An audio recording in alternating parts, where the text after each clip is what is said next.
വണ്ടിയിലെ പിസ്റ്റൺ എന്താണെന്നറിയാത്ത ഒരുപാട് പേരുണ്ട്. ദേ ഈ കാണുന്ന സാധനമാണ് പിസ്റ്റൺ. ഈ ഒരു പിസ്റ്റൺ ആണ് നിങ്ങളുടെ വണ്ടിയിൽ പവർ ഉണ്ടാക്കുന്നത്. ഇതിന് മുകളിൽ ഫ്യൂവൽ കത്തി ഈ ഒരു പിസ്റ്റൺ മൂവ്മെന്റ് ഉണ്ടാകുമ്പോഴാണ് ആ ഒരു പവർ വീലിലേക്ക് എത്തുന്നത്. ഇതാണ് പിസ്റ്റണിന്റെ പിന്ന്. പിസ്റ്റണേയും കണക്റ്റിംഗ് റോഡിനെയും തമ്മിൽ കണക്ട് ചെയ്ത് നിർത്തുന്നത് ഈ ഒരു പിന്നാണ്. ഈ കാണുന്ന സാധനമാണ് ആ ഒരു പിന്നിന്റെ ലോക്ക്. രണ്ട് സൈഡിലും ഈ ഒരു ലോക്ക് വരുന്നുണ്ട്.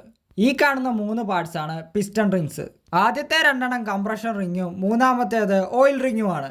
എഞ്ചിനുള്ളിൽ എത്തുന്ന എയർ ഫ്യൂവൽ മിക്സ്ചറിനെ ക്രാങ്ക് കേസിലേക്ക് ലീക്ക് ആകാതെ തടഞ്ഞു നിർത്തുന്നതും സിലിണ്ടർ വാളിലെ ലൂബ്രിക്കേഷൻ മെയിൻറ്റെയിൻ ചെയ്യുന്നതും ഈ ഒരു റിങ്സ് ആണ്. ഈ റിങ്ങുകൾക്ക് ഡാമേജ് വരുമ്പോഴാണ് വണ്ടിയിൽ ഓയിൽ കത്തി സ്മോക്ക് ഉണ്ടാകുന്നതും വണ്ടിയുടെ പിക്കപ്പ് കുറയുന്നതും. ഈ പിസ്റ്റണിന്റെ മുകളിൽ കൊടുത്തിരിക്കുന്ന 0.25 സൂചിപ്പിക്കുന്നത് ഫസ്റ്റ് ബോർ പിസ്റ്റൺ ആണെന്നാണ്. അതായത് സ്റ്റോക്ക് വരുന്ന സിലിണ്ടറിൽ 0.25 ബോർ ചെയ്ത് കഴിയുമ്പം ഇടാനുള്ള പിസ്റ്റൺ.